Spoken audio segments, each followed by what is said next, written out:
행복한 상상, 소보루의 꿈꾸는 동화 이야기 시간이에요. 여러분, 오늘 하루도 잘 보내셨나요? 저희는 여러분을 만나는 이 시간이 가장 행복하고 설렘 가득 기다려지는 시간이랍니다. 최대한 자주 여러분을 만나려고 노력하고 있는데 저희들의 이 마음이 여러분 마음에 살포시 닿기를 바래요. 2020년 올 한 해는 전염병으로 잦은 비로 인한 수해로 많은 분들이 힘들어하고 계실 텐데요. 그 중에서도 자영업 하시는 분들, 소상공인 분들이 가장 어려움이 크지 않을까 생각하게 되는 요즘입니다. 저희가 전북 문화 콘텐츠 코리아 J 크리에이터에 선정이 되면서 매주 실행해야 하는 키워드 미션이 있는데 마침 이번에 소상공인이라는 주제를 받았답니다. 그래서 오늘은 모든 자영업 하시는 분들을 대표해서 전북 부안의 쓸지 제빵소 이야기를 해보려고 해요. 우리 밀, 우리 팥의 좋은 재료로 지역 농가와의 상생을 통해 소비자에게 바른 먹거리를 제공하고 계시는 김갑철 대표님의 성공 스토리를 통해 그분이 걸어오셨던 그 길이 모든 사장님들의 마음을 대표하지 않을까. 그래서 우리가 그분들의 마음을 위로해 줄 수 있지 않을까 싶은 마음입니다. 한 가정에서는 아내와 아이들을 책임져야 할 가장으로, 밖에서는 모진 비바람을 홀로 감당해내야 하는 나약하지만 근성으로 버텨내야 하는 한 인간으로, 한 사람의 과거와 현재를 우리는 바라보고 우리의 삶도 생각해 볼 수 있는 시간 가져봤으면 좋겠어요. 자, 그럼 다 같이 쓸지 제빵소로 떠나볼까요? 제목, 쓸지 제빵소 이야기. 나는 슬지의 아빠다. 아니, 정확히는 슬지를 포함해 4남매의 아버지이며 한 여자의 남편이다. 64세가 된 2020년. 오늘도 매장에는 많은 사람들이 찾아와 행복한 미소로 북적이고 오늘의 일상을 카메라에 추억하는 모습을 보고 있노라니 세월이 참 빠르구나 생각이 들었다. 소중하지만 결코 쉽지 않았던 기억을 떠올리기엔 너무 힘들었던 그 시절. 찐빵과의 첫 만남이 스쳐 지나간다. 그 20여 년 전, 그때. 오랜 직장 생활로 인해 나의 몸은 점점 힘들고 지쳐갔다. 마침 세상도 정보화 시대로 급변해가면서 과연 나는 이 일을 언제까지 할 수 있을까? 지금이 오히려 기회이지 않을까?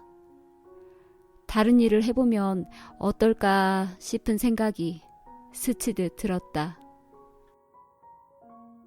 여보, 차라리 직장을 그만두고 회사 퇴직금을 받아서 다른 사업을 해보는 건 어떨까? 네? 사업을 한 번도 안 해본 우리가 할 수 있을까요? 난 당신이 하는 대로 따를게요. 내 나이 41살. 난 그렇게 오랫동안 다녔던 직장을 그만두고 닭을 키웠다. 그런데 의외로 닭을 키우는 양계 사업이 잘 되었다. 직장에서 월급을 받았던 때보다 훨씬 더 많은 돈을 벌어들였다. 우리 부부는 잘 선택했다며 뿌듯했고 4명의 아이를 잘 키울 수 있을 것만 같았다. 그런데 닭을 키운 지 2년째 되던 해에 날벼락 같은 일이 발생했다. 여보, 닭들이 이상해요. 얼른 나와봐요. 뭐? 무슨 일이야? 아니, 이런 세상에. 내일 모레면 닭들이 팔리는 날인데 몇 달간 애써 키워왔던 닭들이 모조리 병에 걸려 죽어가고 있는 게 아닌가. 우린 닭을 모조리 땅에 묻어야 했다. 닭을 팔지 못해 그동안 닭에게 투자했던 전 재산이 날아갔다. 한순간이었다. 우리 부부는 그날 저녁 많이 울었다. 나에게도 눈물이 이렇게 많이 나는 걸 처음 안 날이었다. 7천만 원이라는 빚더미에 앉은 우리 부부는 그렇게 주저앉아 있을 수만은 없었다. 여보, 우리 아직 아이들이 어린데 이렇게 울고만 있으면 안 돼요. 뭐라도 해봐야죠. 하지만 돈도 없고 할 줄 아는 것이 없는데 뭘 어떻게 해야 한단 말이에요. 난 아내에게 걱정 말라 해놓고 한 달 동안 정처 없이 떠돌아 다녔다. 도대체 뭘 해먹고 살아야 할까? 우리 사남매 부족함 없이 잘 키워야 할 텐데. 그러다 문득 이런 생각이 들었다. 아, 그래. 찐빵을 만들어 보는 거야. 찐빵이라면 적은 돈으로도 시작할 수 있을 거야. 난 그렇게 전국의 찐빵집을 돌아다니기 시작했다. 안녕하세요. 혹시 사장님, 제가 찐빵을 만들어 팔고 싶은데 배울 수 있을까요? 뭐요? 우리 가게 비법을 알려줄 순 없지. 딴 데 가서 알아봐요. 그렇게 전국을 돌아다녔지만 나에게 기술을 알려주는 곳은 단 한 곳도 없었다. 하지만 난 포기할 수 없었다. 아들 자식을 돕고 싶은 부모의 마음은 똑같지 않겠는가. 형편이 좋지 않던 아버지가 보증을 서서 1,000만 원을 쥐어주시며 다시 일어서라고 힘을 주셨다. 모두가 나를 등지고 돈을 빌려주지 않았지만 유일한 내 편, 오직 아버지 한 분뿐이었다. 그래, 어쩔 수 없지. 기술이야 뭐. 알려주질 않으니. 괜찮아. 그럼 나 혼자라도 만들어 보는 거야. 난 그렇게 처음부터 시작했다. 인터넷도 없던 시절이었다. 아는 정보라곤 정말 아무것도 없었다. 자, 한번 시작해볼까? 밀가루, 소금. 소금은 얼마나 넣어야 하지? 물은 이만큼이면 될까? 반죽을 하고 팥을 넣고 찜솥에 찌기를 수백 번.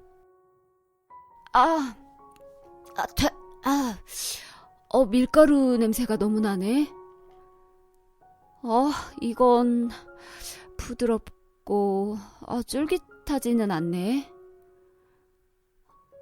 이건 너무 푸석푸석한데 어떻게 해야 하지? 매일매일 나는 연구에 연구를 더했다. 손발이 닳게 일했다. 빵이 잘 나오지 않아도 포기하지 않았다. 어떻게 하든지 더 맛있게 만들어야겠다는 생각뿐이었다. 그렇게 계속 빵을 만들고 맛보고 버리기를 반복한 어느 날 드디어 내가 원했던 찐빵이 완성되었다. 4개월이라는 시간이 흐른 뒤였다. 와, 드디어 찐빵이 완성됐어. 드디어 여보, 이리 와봐요. 와, 여보, 정말 고생 많았어요. 당신도 그동안 너무 고생했어. 고맙고 정말 미안해. 피땀 흘려 만든 내 찐빵이 완성된 날, 나는 너무 기뻐. 마음속으로 얼마나 울었는지 모른다. 여보, 우리 찐빵집 이름을 만들어야 할 텐데, 우리 그러지 말고 우리 딸 이름으로 하는 게 어떨까? 우리 슬지요? 응, 우리 딸 이름이 세상에 알려질 때 부끄럽지 않도록 우리가 찐빵을 열심히 만들어 봅시다. 우리는 그렇게 슬진의 찐빵집 간판을 걸고 장사를 시작했다. 그런데 곧 다른 어려움이 찾아왔다. 찐빵이라는 것은 포장을 해서 나가야 하는데 기술이 부족했던지 날씨가 좋지 않으면 빵이 푹 주저앉는 것이 아닌가? 사장님, 찐빵이 집에 가니 다 찌그러져 있네요. 에? 아, 그렇습니까, 손님? 정말 죄송합니다. 제가 찐빵 값은 받지 않겠습니다. 정말 죄송합니다. 정말 쉬운 것은 하나도 없구나. 나는 다시 보기에도 동그랗고 예쁜 찐빵을 만들기 위해 노력했다. 10평 남짓한 작은 가게에서 우리 부부는 간이 커튼을 달고 하루에 1시간만 몸을 뉘어서 자는 듯 쉬는 듯 연구에 연구를 반복하며 포기하지 않았다. 그렇게 정성을 들이다 보니 손님이 한 분 한 분 찾아오기 시작했다. 사장님, 이 집 찐빵 너무 맛있어요. 정말요? 감사합니다. 그렇게 맛있다고 입소문이 나면서 우리 찐빵은 점점 잘 팔리기 시작했다. 그렇게 나는 6개월이 넘도록 1시간 이상 잠을 자지 않고 빵만 만들었다. 더 많이 만들어서 손님들에게 만족을 드려야 했고 빚을 갚아야 했기 때문이다. 그런데 어느 날이었다. 부안에 핵 폐기장을 만든다는 소식이 들려왔다. 핵 폐기장을 만들면 우리의 지역 농산물이 오염되고 우리 지역 사람들의 피해가 불보듯 뻔했다. 나는 이 소식을 듣고 이런 생각을 했다. 그래. 몸에 좋은 건강한 찐빵을 만들어 보면 어떨까? 그래, 우리 지역 농산물을 이용하면 농민들도 좋고 수입 밀가루보다 우리 밀가루를 이용하는 거야. 그리고 수입 팥 말고 국내산 우리 팥을 이용해야지. 하지만 아내는 반대를 했다. 여보, 그게 무슨 소리예요? 지금 가게도 충분히 잘 되는데 꼭 그렇게까지 해야 하나요? 국내산 밀가루와 팥이 얼마나 비싼 줄 알아요? 그래도 우리 딸 이름을 걸고 하는 건데 몸에도 좋고 보기에도 좋은 빵을 우리 한번 만들어 봅시다. 나는 그렇게 아내를 설득했다. 그리고 우리 밀과 우리 팥으로 찐빵을 만들어 팔겠다고 간판에도 자신 있게 써붙였다. 하지만 이게 웬걸? 실제로 우리 밀과 우리 팥을 사서 빵을 만들어 보니 맛이 없었다. 거참 이상하네. 우리 것을 사용하면 더 맛이 있어야 되는데 왜 맛이 없지? 이런, 어떡한담. 난 고민에 빠졌다. 자신 있게 손님들과 약속을 했는데 약속을 지키지 못하면 거짓말쟁이가 되는 게 아닌가. 나는 밤새워 연구를 시작했다. 빵을 만들어서 팔 시간도 없는데 연구까지 하다 보니 빵도 예전처럼 많이 만들지 못했다. 부안에 자연에서 나오는 천연 색소도 넣어보았다. 뽕잎부터 오디, 흑미, 단호박가루도 넣어보았다. 빵 색깔이 많아지니 반죽도 한 번 하던 걸 색깔마다 나눠서 5번은 해야 했다. 시간과 노력이 많이 들어가는 작업이었다. 여보, 이러다 당신 몸 상하겠어요. 적당히 좀 하세요. 알겠소. 네, 이번 연구만 성공하면 좀 쉬면서 할게요. 걱정 말아요. 몸은 정말 힘들었다. 하지만 몸이 힘들수록 찐빵의 결과는 좋았다. 그리고 예전보다 재료비가 많이 들어가니 돈은 적게 벌었지만 그래도 보람도 있었다. 나의 노력과 정성을 손님들이 알게 된 걸까? 오색 찐빵이 인기가 있게 되면서 전국 각지에서 많은 손님들이 찾아와 주었다. 도저히 우리 부부가 감당해낼 수 있는 수준이 아니었다. 나는 성인이 된 둘째 딸 슬지에게 도움의 손길을 내밀었다. 슬지야, 네가 우리 좀 도와줄래? 네, 아빠. 그렇게 우린 딸의 도움을 받았다. 그런데 점점 딸과 나의 사업에 관한 의견 차이가 있게 되면서 다투는 일이 잦아졌다. 나의 찐빵을 향한 고집이 딸의 조언을 받아낼 리 없었고 우리는 사업적인 마찰을 가져왔다. 그러던 어느 날 딸은 대학교로 떠났고 나는 일이 힘들어 우리 곁을 떠난 줄로만 알고 있었다. 그러던 몇 년 후 어느 날이었다. 슬지가 나에게 와 말했다. 엄마, 아빠, 제가 부모님 사업에 전문적인 도움을 드리기 위해서 대학원 경영학 과정을 열심히 배우고 마쳤어요. 그러니 이제 제 의견도 들어주세요. 그렇게 슬지가 우리 곁으로 다시 돌아왔다. 마음이 뭉클했다. 슬지의 도움으로 찐빵 카페를 만들었다. 그리고 이곳 저곳에서 여러 가지 상들을 휩쓸기 시작했다. 2018년 소상공인 대회의 최고상인 철탑 산업 훈장이라는 커다란 영예까지 안았다. 라면밖에 끓일 줄 몰랐던 내가 찐빵을 만들고 우리 지역의 농산물을 사용함으로 인해서 우리 지역의 농산물을 알리고 지역 농가까지 함께 상생하게 된 데에 대한 보상이 훈장이라니.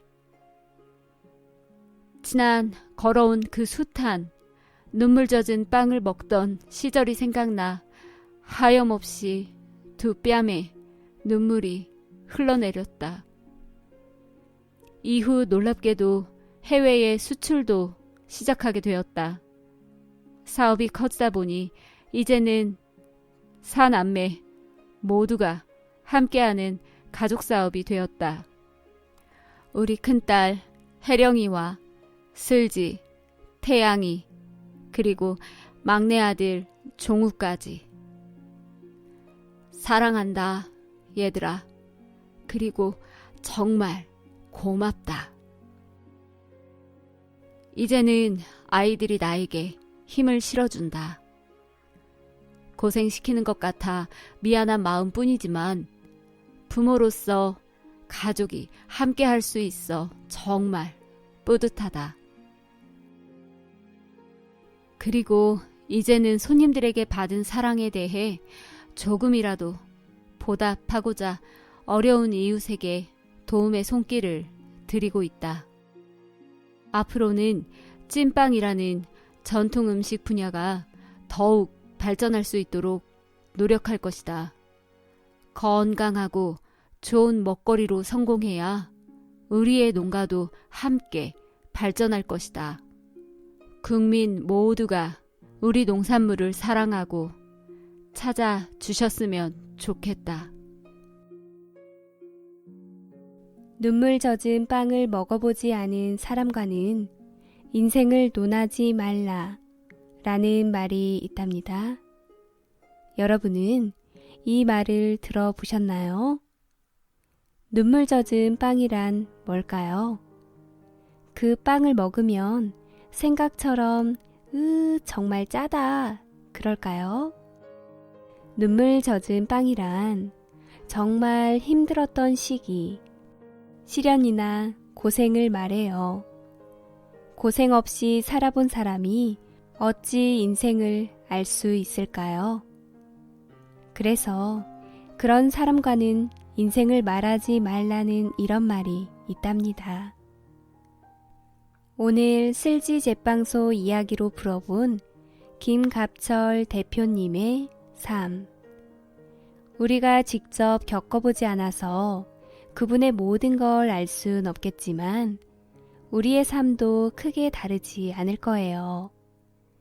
우리가 이분께 배워야 할 실패하고 쓰러져도 포기하지 않고 오뚜기같이 일어서는 도전 정신. 돈만 바라보는 삶이 아닌 내가 행하는 가치 있는 일에 대한 확고한 믿음. 우리라는 테두리 안에서 더불어 함께라는 가치 실현. 우리도 배워나가야 하지 않을까요? 지금 이 시간에도 더 나은 내일을 위해 준비 중이실 전국의 모든 소상공인 여러분들 모두 힘내세요. 포기하지만 않으면 더 나은 삶이 여러분을 기다리고 있을 거예요. 모두의 마음을 담아 응원 드립니다. 오늘 하루만은 모든 걱정 내려놓으시고 꿀잠 주무시길 바라며 행복한 상상 소보르의